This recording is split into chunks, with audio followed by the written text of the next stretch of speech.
Hello, আসসালামু আলাইকুম। আমি এক জায়গায় ঘুরতে গিয়েছিলাম। আজকে আমি সেটা একটা ছোট্ট ভ্লগ বানাবো। আশা করি সবার ভালো লাগবে। হাতিরঝিলে তো আপনারা গিয়েছেন। হাতিরঝিলে বোটে উঠেছেন? আ রাস্তা পারাপারের জন্য না, মানে পানি পারাপারের জন্য না। যারা সকালবেলা অফিসে যায়, রামপুরার এই সাইড থেকে উঠে ওই সাইডে যায়, সেটা না। কিন্তু জাস্ট ঘোরার জন্য। ছোট, ছোট যে বোটগুলো আছে এক সাইডে শুধুমাত্র পানির মধ্যে ঘোরার জন্য।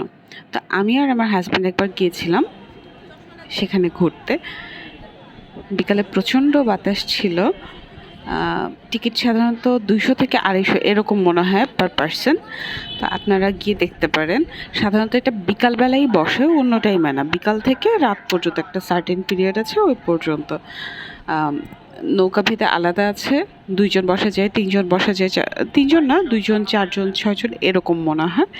তো আপনারা ঘুরে দেখতে পারেন। আমার তো খুব ভালো লেগেছিল।